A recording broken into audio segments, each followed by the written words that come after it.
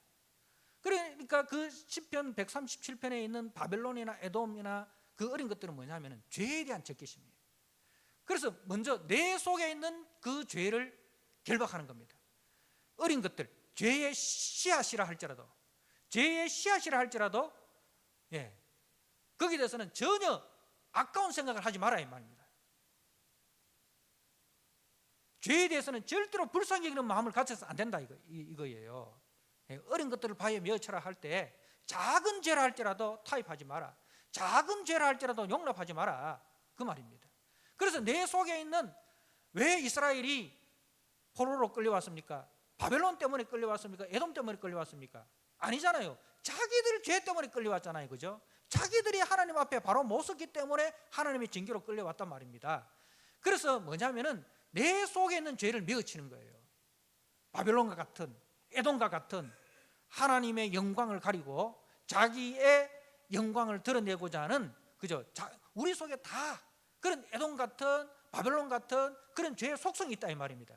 그것을 바위에 메어치는 거예요. 그렇게 할 때에 어떻게 하나님께서 회복시켜 주는 거예요. 다니엘이 누구를 대상으로 싸웠습니까? 절대로 바벨론을 대상으로 싸우지 않았습니다. 느부갓네살을 대상으로 싸우지 않았어요. 바벨론과 느부갓네살은 복음을 들어야 할 대상들인 거예요. 다니엘이 복음을 전해야 할 대상들인 거예요. 아시겠습니까? 그래서 이제 그 산상수훈의 말씀은 어떤 한 개인을 타도의 대상, 어떤 정권을 타도의 대상, 어떤 나라를 타도의 대상으로 생각이 아니에요. 자기 속에 하나님을 거역하고 자기를 드러내고 하나님의 자리에 자기를 앉히고자 하는 그 사단의 죄성, 그 죄의 본성을 메어치고, 그죠? 메어치고 정말 하나님 앞에서 자기가 죄인인 줄 알고 하나님의 은혜를 구하고 하나님의 자비를 구하고 하나님의 도움을 구하는 그 삶, 그것이 산상수훈의 삶이고 그것이 천국 복음입니다. 우리는 그것을 가르쳐야 된다는 거죠. 그것을 가르쳐야 됩니다. 그래서 이제 내 죄를 깨닫고 그 죄를 내 발 앞에 엎드리게 하여서 하나님을 경배하고 하나님을 사랑하고 이웃을 내 몸과 같이 사랑하는 그 천국 백성의 삶, 그것이 진정한 승리다. 그것이 진정한 평화다는 겁니다. 자, 우리가 마태복음 5장 44절 말씀을 한번 보시기 바랍니다.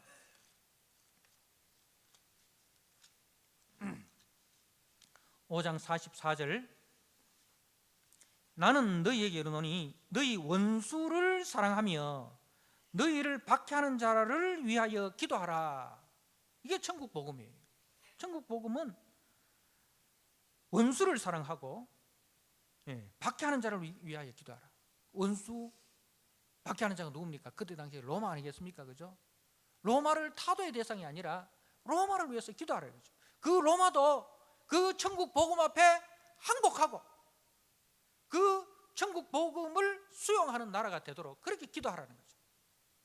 그 로마의 무시무시한 그 네로 황제일지라도 그 영혼도 하나님 앞에 자기 죄를 회개하고 복음을 영접해야 될 인간으로 보라는 거죠. 그래서 바울이 로마에 간 것 뭐 때문에 갔습니까? 로마의 황제를 죽이러 간 겁니까? 로마의 황제 앞에서도 복음을 전하기 위해서 간 거 아닙니까? 그죠? 자, 48절 보십시오. 그러므로 하늘에 계신 너희 아버지의 온전하신 것 같이 너희도 온전하라. 너희도 온전하라. 그게 하나님의 아버지를 닮는 것이 그 하나님 아버지의 성품을 담고 그 하나님 아버지의 모습을 담는 것이 우리 모든 성도들의 비전이고 목표이어야 된다는 거죠. 예. 그것을 우리는 가르쳐야 된다는 거죠. 예. 사랑하는 성도 여러분, 우리가 교사 헌신 예배 드리기 전에 우리 장로님께서 이제 영상을 보여주셨습니다. 그 영상에 보면 우리 때만 해도 그죠? 주일학교 어린이 숫자들이 작년들 숫자보다 훨씬 많았습니다.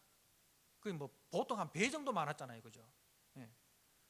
근데 지금은 씨가 말라버렸어요. 그야말로 씨가 마를 정도가 되어버렸습니다. 시골에 가보면요, 군 단위의 초등학교가 하나, 두 개 그래 있는 군들이 많습니다. 옛날에는 이제 동네마다 이 단위마다 그죠? 리 단위마다 초등학교 하나 있었잖아요. 그러다가 어느 날 보니까 면 단위에 학교가 하나 있더라고, 초등학교가. 그런데 지금은요 군 단위의 학교가 한두 개 있는 거예요. 군 단위의 학교가 한두 개. 교회도 마찬가지입니다. 일단은 사람들이 애를 안 낳으니까 주일학교가 우리 제 때만 해도 애들 보통 한 둘은 낳았잖아요. 결혼하면 애 놓는 것은 당연하게 생각했잖아요. 애 못 놓으면 목사님한테서 기도해 달라고 했습니다. 목사님 애 들어설 수 있도록 기도해 주세요, 이렇게 했어요. 근데 요즘 그렇게 기도 부탁하는 사람들 거의 없습니다. 그러니까 우리 성도들 중에서도 결혼하는 사람들이 옛날보다 적고, 결혼해도 애 놓고자 하는 사람들이 적습니다. 그러니까 숫자적인 부흥은 기대할 수가 없어요. 숫자적인 부흥은 우리가 옛날처럼 우리 주일학교 숫자가 한 30명이 되게 해주셔서 50명이 되게, 그거는 우리가 목표로 세울 수가 없습니다. 그럼 뭘 목표로 세워야 되느냐? 한 영혼이라도 진짜 천국 복음을 제대로 아는 그런 사람 만들도록 온 교회가 미어 달려가지고 그 한 영혼이라도 천국 복음에 바로 서는 그런 사람으로 세워나가는 것, 그게 이제 우리의 비전이 되어야 됩니다. 그리고 우리 성도들은 생육하고 번성하라 하신 말씀에 순종해서 나이가 되면 빨리 결혼하시고, 결혼하시면은 자녀를 많이 낳으세요. 그리고 낳아서 영어학원 수학학원만 보내지 말고 주일학교도 부지런히 보내가지고 하나님 말씀 아는 우리 어린이로 만들어 세워가야 됩니다. 세워가야 됩니다. 이제는 우리가 코로나 시기를 거치면서 예수 안 믿는 집안에서 나오는 애들은 다 떨어졌어요. 우리 교회뿐만 아니라 다른 교회도 다 마찬가지예요. 예수 안 믿는 집에 나오는 애들은요 다 떨어져 버리고, 예수 믿는 가정에서도 애들이 교회 안 나오는 애들이 태반이 되어버렸어요. 옛날에는 우리 아버지가 장로님이고 우리 어머니가 권사님이고 하면 애들 교회 다 나왔잖아요. 근데 우리 요즘은 보면 우리 아버지가 장로님이고 어머니가 권사님이라 하는 집안에서도 교회 안 나오는 자녀들이 많습니다. 그런 시대가 되어버렸어요. 옛날에는요 우리 목사님들이나 장로님들 가정에 불신 결혼하면요 징계감이 7일감이었어요. 막 성찬 정지하고 대피교도 6개월 정지하고 그렇게 했어요. 요즘은요 그런 거 없습니다. 그러면요 장로님들 중에 대피교다 교회 다 씨가 말라버려요. 목사님들 자녀들 중에서도 불신 결혼하는 가정들이 있어요. 있어요. 목사님들 자녀들 중에 목사님이 막 울면서 막 부탁해도 주례만은 그래도 예식만은 교회식으로 하자고 아버지가 자식한테 그렇게 빌어도 자식이 안 된대. 교회 나오는 거는 둘째치고 예식만이라도 기독교식으로 하자고 그렇게 부탁을 해도 자식이 반대를 한대. 그래가지고 목사님이 나 결혼 못 시킨다. 그야말로 뒤로 나자빠진 거예요. 보통 그러면은 자식들이 한 발 양보하잖아요. 그러면은 예식만큼은 기독교식으로 학교 이래야 되는데 아버지 안 와도 됩니다. 그래 나오니까 아버지가 항복했어요. 아버지가 항복했어요. 그게 지금 시대가 되었어요. 지금 시대가 됐어요. 그러니까 이제는요 정말 우리가 결혼하고 자식을 낳을 때 처음부터 바로 기독교적인 가치관을 우리가 심어줘야 됩니다. 그러니까 우리가 다 이 천국 복음을 전하는 교사로서의 사명을 가져야 됩니다. 이 부모가 먼저 내가 천국 복음을 가르치는 사명자다 생각하고 멀리 가서 가르칠 기보다 먼저 우리 집에서 우리 자녀들부터 그렇게 가르쳐야 된다는 거죠. 자, 오늘 말씀도 단지 헌금에 대한 이야기가 아닙니다. 예수님의 천국 복음에 대한 가르침입니다. 자, 예수님은 천국 복음을 어떻게 가르쳤는가? 오늘 그죠? 예수님께서 가르치실세라고 이렇게 기록되어 있는데, 그럼 예수님은 어떻게 가르치셨는가? 먼저 예수님은 서기관들의 가르침과 삶을 고발하고 있습니다. 자, 보십시오. 이제 38절에 예수께서 가르치실 때에 이르시되 긴 옷을 입고 다니는 것과 시장에서 문안 받는 것과 회당의 높은 자리와 잔치의 윗자리를 원하는 서기관들을 상가라. 이 서기관들은 말씀을 전문적으로 연구하는 사람들입니다. 말씀을 전문적으로 연구해서 가르치는 그때 당시의 교사예요. 그런데 이 교사들의 그 삶을 예수님께서 고발하는 거예요. 그러니까 가르침과 삶이 뭡니까? 일치하지 않는 거예요. 가르치는 것은 하나님의 말씀을 가르치면서 삶은 하나님의 말씀과 반대로 가는 거예요. 자, 저들 중에서 40절에 그들은 과부의 가산을 삼키며, 과부는 삼킴의 대상이 아니라 과부는 섬김의 대상입니다. 우리 하나님께서 과부와 고아와 과부의 아버지라 했어요. 그죠? 그렇기 때문에 그 서기관들은 과부와 고아를 잘 보살펴야 돼요. 특히 이제 구약에는 3년마다 한 번 드리는 11조가 있는데, 그 11조의 용도는 뭐냐면은 고아와 과부를 돌보는 용도로 사용이 되어진 거예요. 그러니까 그 이스라엘 땅에 과부가 힘들게 산다, 고아가 힘들게 산다는 것은 어떤 뜻일까요? 하나님의 말씀이 제대로 적용되지 않고 있다는 뜻입니다. 하나님의 말씀을 가르치는 그 지도자들이 하나님의 말씀을 따라서 제대로 고아와 과부를 섬기지 않고 있다는 거예요. 그래서 저들은 과부의 가산을 삼키며, 과부의 가산을 도와줘야 할 사람들이 과부의 가산을 삼키고, 그리고 외식으로 길게 기도하는 거예요. 사람들 앞에 이렇게 높임 받는 것을 좋아한다 이 말입니다. 그래서 긴 옷을 입고 다닌다는 것은 뭡니까? 요즘 말로 하면 가운을 입고 다니는, 목사 가운을 입고 다닌다는 거죠. 신부 가운을 입고 다닌다는 거예요. 내가 서기관이다라는 그 가운을 입고 이렇게 다니는 거예요. 그러면 사람들이 아이고 서기관님 나오셨습니까? 하고 이렇게 인사를 한단 말입니다. 그렇게 긴 옷을 입고 다니니까 시장에서 문안 받는 것과 회당의 높은 자리와 잔치의 윗자리를 원하는 서기관들을 상가라.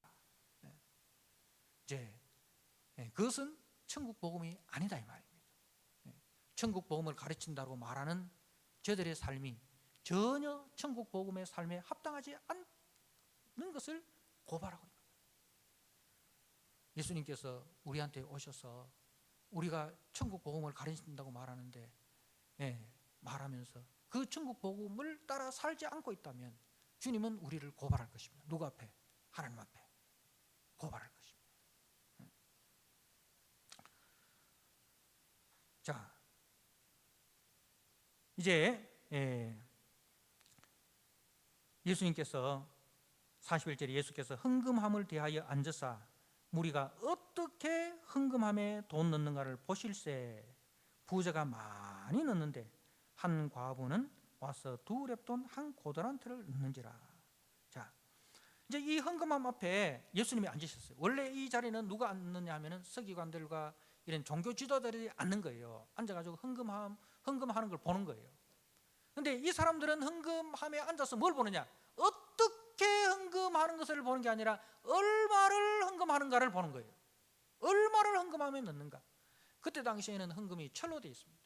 철로 되어 있어가지고, 그리고 그때는 돈이 전부 다 뭐예요? 동전이잖아요. 우리처럼 지폐가 아니잖아요. 동전이기 때문에 이제 동전 또 굵기에 따라서 이제 소리가 다르지 않습니까? 굵을수록 이제 큰 액수잖아요. 그러니까 큰 액수를 한 줌 가득 집어넣으면 소리가 어떻게 나겠습니까? 내려가는 소리가 묵직하면서도 오래 들립니다. 그러면 한 100만 원 되네. 딱 들어보고, 그죠? 네. 한 50만 원이에요. 들어보고 10만 원이네. 들어보고 저 2천 원이네. 이렇게 이제 들어보면 동전이 늘어가는 그 무게의 소리와 또 그 시간을 딱 이래 보면은 감이 딱 잡히는 거예요. 그 얼마를 보고 있는 거예요. 근데 주님은 얼마가 아니라 어떻게 하는가, 마음을 보신다는 거죠. 마음을 보신다는 거죠. 헌금은 무엇입니까? 헌금은 하나님이 베푸신 은혜에 대한 감사가 헌금입니다. 그죠? 헌금은 받은 은혜에 대한 감사를 물질로 표현하는 것이 헌금입니다. 받은 은혜에 감사해서 몸으로 표현하는 건 뭐예요? 헌신이죠. 그죠? 그건 받은 은혜에 감사해서 몸으로 표현하면 헌신이고, 물질로 표현하면 헌금이고, 그죠? 자, 그런데 지금 이 서기관들은 받은 은혜의 감사함을 물질로 표현해야 되는데 받은 은혜에 대한 감사가 없는 거예요. 뭘 드러내는 거죠? 자기의 의를 드러내는, 자기를 드러내는, 하나님 앞에서가 아니라 항상 사람들 앞에서, 하나님을 의식하는 것이 아니라 사람을 의식하고 있단 말입니다. 그 예수님은 이 헌금이라는 거룩한 경건의 행위를 통해서 자신의 경건의 모양을 드러내는 자들을 책망을 하십니다. 우리가 교회 안에서 경건의 활동은 어떤 것이 있습니까? 기도, 그죠?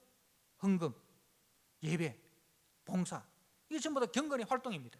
그런데 이 경건의 활동은 인간의 영적인 측면을 보여주는 거울입니다. 그죠? 이 전부 다 우리의 영적인 활동을 보여주는 그 거울인데, 그런데 이 경건의 활동을 통해서 사람의 눈을 속일 수 있습니다. 이 경건의 활동을 통해서, 기도를 통해서, 우리의 헌금을 통해서, 우리의 봉사를 통해서 사람들의 눈을 속일 수 있습니다. 위선자들은 이 경건의 핵심이 되어야 할 믿음의 헌신과 감사와 순종은 없고 윗선과 거칠어로 대치시키고 있는 거예요. 그래서 경건의 능력은 부인하고 경건의 모양만 있는 자들은 떠나라. 이런 자들에게서 너희들은 떠나라. 그렇게 바울이 디모데에게 가르치고 있지 않습니까? 부자들은 헌금의 행위를 자신을 자랑하고 과시하는 기회로 사용을 하였습니다. 주님은 이런 자들의 행위를 대하여 앉으셨습니다. 그리고 주님은 얼마가 아닌 어떻게 주목을 하십니다. 빛 대신 주님이 그 앞에 서 있으니까, 빛 대신 주님이 앞에 서 있으니까 다 드러나는 거죠. 그들의 행위의 본질이 다 드러나는 거죠. 그죠? 엑스레이 통과하면, 엑스레이 선이 통과하면 그 속에는 것이 다 드러나듯이, X선이 들어가면 다 드러나듯이 빛 대신 주님이 그 속에 들어가니까 그 속에 뭐가 있는지, 마음속에 뭐가 있는지 다 드러나시는 거예요. 그런데 주님은 과부의 속을 보신 겁니다. 그 속에는 뭐가 있습니까? 절대적으로 이 가난한 과부라고 되어 있는데, 이 가난한이란 말은 절대적인 가난입니다. 그러니까 이 과부는 생활비 전부였어요. 이거 이 두 냅돈은 어느 정도 되냐면 요즘 말하면 1,500원 정도 됩니다.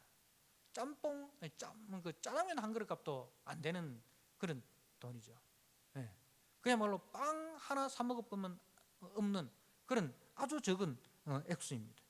그런데 그 속에 뭐가 들어있냐면은, 내가 이렇게 궁핍하지만 지금까지 주님의 은혜로 살았습니다.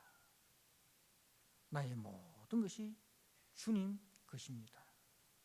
나의 것이 아닌 주님의 것을 주님께 드립니다. 지금까지 베푸신 그 주님의 은혜에 대한 감사를 그 물질로 드리는 거예요. 모든 것이 주님으로부터 와서 내가 살았습니다. 물질을 드린 이후 그것 또한 주님의 은혜로 살아갑니다. 살아도 주를 위해, 죽어도 주를 위해, 사나 죽으나 주의 것입니다. 이 고백이, 이 믿음의 고백이 담긴 두 랩돈이라는 거예요.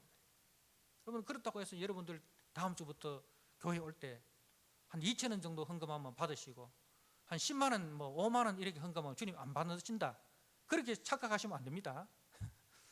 예수님은 그 액수를 보는 게 아니고 그 속에 신앙의 고백을 보는 거예요. 그리고 그 삶을 보는 거예요. 어떻게 네가 살아왔느냐, 그 헌금 속에, 헌금 속에 네가 한 주 동안 네가 어떻게 살았느냐 이런 것을 주님이 보시는 거예요. 그러니까 사람들은 얼마에 주목했지만 주님은 어떻게 살아왔는가, 주님의 은혜로 살아왔습니다. 그 믿음에 주목을 하셨다는 거죠. 사람들은 헌금의 액수에 주목하지만 주님은 헌금에 담긴 믿음과 삶과 그 마음을 보셨습니다. 주님은 우리의 전부를 요구하십니다. 우리의 전부를 요구하십니다. 그럼 우리가, 그러면 여러분 속지 마십시오. 주님은 우리의 전부를 요구하십니다. 99%가 아니라 100%를 요구하십니다. 하면서 집에 있는 집문서, 땅문서 다 갖고 오라. 맞습니까? 논리적으로는 그렇게 해야 맞지 않습니까? 여러분, 그러나 모든 것이 주님의 것입니다. 가정도 주님의 것입니다. 그러니까 가정을 위해서 쓰는 것도 뭡니까? 주님을 위해서 쓰는 거예요. 나도 주님의 것입니다. 나를 위해서 쓰는 것도 주님을 위해서 쓰는 거예요. 그러니까 여러분, 이 말은 또 그렇게 하면 가정을 위해서 쓰는 것도 나를 위해서 쓰는 것도 해가지고 또 나하고 가정만 또 생각해가 다 쓰고 그렇게 하지 마. 뭘 하나를 가르치면 제대로 이렇게 알아들여야 되는데 항상 사람들은 뭘 가르치면 자기한테 유리한 쪽으로 받아들여가 유리한 쪽으로 해석해가 적용을 시켜버리거든요. 그러니까 이 말은 가정을 생각할 때 교회로, 우리 교회로 생각하라는 말입니다. 특히 이제 우리 목사님들이 이제 뭐 사모들한테 잘 못하잖아요. 그래가지고 그 어떤 교회 사모님은 목사님한테 부탁을 한대요. 목사님, 저도 이 교회 성도입니다. 성도로 좀 대접해 주세요. 그렇죠. 그러니까 가정도 교회입니다. 교회도 가정입니다. 그러니까 가정을 소중히 여기고 교회도 소중히 여기고 나도 소중히 여기고 아내도 소중히 여기고 성도도 소중히 여기고 다 소중히 여기란 말입니다. 어느 하나 상대화시키지 마라 이 말입니다. 어느 하나 상대화시키지 말고 다 주님의 마음으로 그렇게 섬기란 말입니다. 그래서 정말 우리 집에 좋은 거 사면, 우리 집에 좋은 냉장고를 샀습니다. 근데 우리 집에 좋은 냉장고 사면 꼭 그 헌 냉장고 어디 갖고 오는지 아십니까? 우리 교회 갖고 오십니다. 큰 교회에 큰 거 좋은 거 사잖아요. 꼭 그걸 어디 주는지 아십니까? 개척교회 줍니다. 그렇게 하지 마라 이 말입니다. 목사님 아직 쓸만한데요. 쓸만하면 계속 쓰십시오. 이제 뭐 우리도 좋은 거 쓰면은 남도 좋은 거 써야 되지 않겠습니까? 그죠? 물론 이제 그것도 못 쓰니까 그걸 좀 고쳐서 이렇게 주는 것도 그것도 큰 배려죠. 큰 사랑이죠. 그것도 형편에 맡겨서 이렇게 해야 됩니다만은 어떤 정신은 그렇게 해야 된다 이 말입니다. 정신은 그래 해야 된다. 내가 좋은 거 쓰고 싶으면 남도 좋은 거 쓰고 싶겠지. 그런 마음으로 이제 하라 이 말입니다. 진짜 우리 가정에 좋은 거 바꿔가지고 그게 또 쓸만하면 교회 뭐 필요하면 교회 쓰면 되죠. 그것도 교회도 감사하게 또 받으면 되죠. 그러나 어떻든 정신은 내가 좋은 거 쓰고 싶으면 남도 좋은 거 쓰고 싶겠지. 우리 교회에서 좋은 거 쓰면은 작은 교회에서도 좋은 거 쓰고 싶겠지. 그런 마음으로 우리가 살아가자. 그런 뜻입니다. 그래서 이제 그 헌금은 주님은 우리의 전부를 요구하십니다. 헌금 속에 뭐가 담겨야 되냐? 주님의 주인 되심이 담겨져 있어야 된다는 거죠. 주님의 주인 되심. 이것은 내 것이 아니고 주님의 것입니다. 1,000원을 드리더라도 이거는 주님의 것입니다. 그 믿음으로 드리라는 거예요. 내 건데 생각하고 1,000만 원 드리는 것보다 주님의 것입니다. 는 것으로 자기의 있는 전부 1,000원을 드리는 것이 주님 앞에 그게 더 귀하다 이 말입니다. 그리고 헌금 속에 담겨져 있어야 할 것은 주님의 주인 되심이 담겨져 있어야 됩니다. 나의 전체를 바치는 이 헌신의 정신이 배어 있을 때 참된 헌금이 되는 것입니다. 그러므로 헌금은 감사입니다. 구원에 대한 감사, 생활에 대한 감사, 주님이 주인 되어 주심에 대한 감사가 헌금입니다. 교사는 학생들 마음속에 바로 이 헌금의 정신, 이 헌신의 정신을 심어줘야 됩니다. 모든 것이 이 주님의 것이다. 너도 주님의 것이고 나도 주님의 것이고 주님이 우리 마음의 주인이시다. 그래서 네가 살아도 주를 위해서 살고 죽어도 주를 위해서 죽어야 된다. 모든 것이 주님의 것이다. 이것을 우리가 심어줘야 됩니다. 이 천국 복음을 심어줘야 된다는 거죠. 우리가 천국 복음으로 살아가야 되겠죠. 내가 먼저 천국 복음으로 살아갈 때에 그 학생들이, 그 자녀들이 바로 천국 복음을 우리들에게서 배우게 되는 것입니다. 주님은 사람을 외모로 보지 않으시잖아요. 서기관과 여러분 가난한 과부, 세상의 로마의 복음에서 볼 때는 이거는 상종조차 할 수 없는 그 관계지 않습니까? 그런데 주님은 누구를 더 귀하게 여기십니까? 사람을 외모로 보지 않고 그 마음 중심에 그리스도의 마음이 있는, 하나님의 마음이 있는 그 성도를 귀하게 여기십니다. 그렇다고 해서 주님은 가난한 자는 귀하게 여기고 부자는 천하게 여긴다, 아닙니다.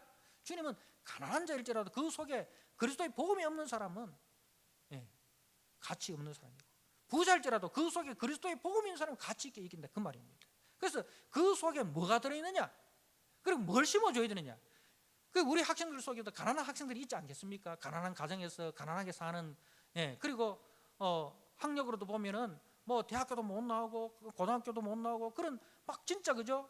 가진 것이 세상적으로 볼 때는 로마의 복음으로 기준으로 볼 수는 아무것도 없는 자들이 있을 거예요. 그러나 주님은 그 속에 로마의 기준으로 보는 것이 아니고 하나님 나라 기준으로 그 생명을 보는 거예요. 그래서 네 속에, 네가 세상에서 아무것도 없다 할지라도 네 속에 그리스도의 생명이 있으면 너는 천하보다 귀한 영혼이야. 이 영적 자존감을 우리가 심어줘야 됩니다. 우리가 진짜 삶이 힘들고 고달프고 가난하다 보면요, 이 영적 자존감이 굉장히 낮아져요. 자존감이 굉장히 낮아요. 작은 일에도 상처를 받고요, 상처를 안 줘도 상처를 만들어서 받아요. 그런 사람들에게 절대로 너 그럴 필요 없다. 그건 세상 사람들이 보는 거고 하나님은 절대로 너 그렇게 안 봐. 하나님 앞에서 너는 천하보다 귀한 영혼이야. 이 하나님의 눈으로 그 영혼을 우리가 보고 그 하나님의 눈으로, 하나님의 손으로 그 영혼을 만지는, 그게 이제 주님께서 그 과부를 만지는 거잖아요. 서기관이 아니라 그 과부를 칭찬하시는 게, 이 과부가 얼마나 영적 자존감이 세상적으로 보면 낮겠습니까? 주님께서 그 영적 자존감을 길러주는 거예요. 아니야, 주님의 눈으로 볼 때, 천국의 가치로 볼 때 너는 서기관보다 비교할 수 없는 너무너무 고귀한 하나님의 딸이야. 하나님의 딸이야. 그 눈으로 우리가 그 영혼을 보자는 겁니다. 그렇게 우리가 천국 복음이 담겨있는 그 영혼으로 만든다면 우리는 정말 그런 영혼이 우리 교회에서 길러진다면 그 영혼이 다니엘과 같이, 요셉과 같이 그 가정을 구원하고 그 나라를 구원하고 온 땅을 구원하는, 그죠? 하나님의 큰 일꾼이 되지 않겠습니까? 그런 영적 거목을 길러낼 수 있는 풍토를 우리가 만들어내자는 거죠. 땅이 척박하면 큰 나무가 자랄 수 없습니다. 땅이 좋고 물이 좋아야 큰 나무가 자랄 수 있지 않습니까? 우리가 그런 영적 거목이 자랄 수 있는 터전을 만들어 주자는 거죠. 그렇게 해서 우리가 우리 교회를 통해서 뭐 수백 명의 영혼이 이 주님 앞에 뭐 이렇게 서는, 그것도 우리의 비전이 되어야 되겠지만 그것보다도 정말 우리가 기르고 있는 우리 주일학교 지금 2명입니다. 2명입니다. 우리 학생에 2-3명 됩니다. 청년에 또 많지 않습니다. 그러나 그 숫자 속에서 정말 그 영혼들 한 사람 한 사람 속에 이 천국 복음이 심겨지고 이 천국 복음을 가르쳐서 그 나무가 지금은 겨자씨만 할지라도 그것이 자라서는 공중의 모든 새들이 깃들을 그런 영적 거목으로 만드는 그런 풍토를 만들어 줄 수 있는 그런 우리 조원육교회 모든 성도님들이 되시기를 주님의 이름으로 부탁드립니다. 아멘. 우리 하나님 아버지 감사합니다. 오늘 말씀을 통해서 천국 복음이 담겨 있는 사람이 얼마나 소중한 사람인지를 말씀을 통해서 배웠습니다. 하나님 아버지, 우리 교회와 우리 교사가 그 천국 복음이 담긴 생명을 키워낼 수 있는 그런 아버지 교사들이 되고 교회가 될 수 있도록 주님 축복하여 주옵소서. 예수님 귀하신 이름으로 감사하며 기도드리옵나이다.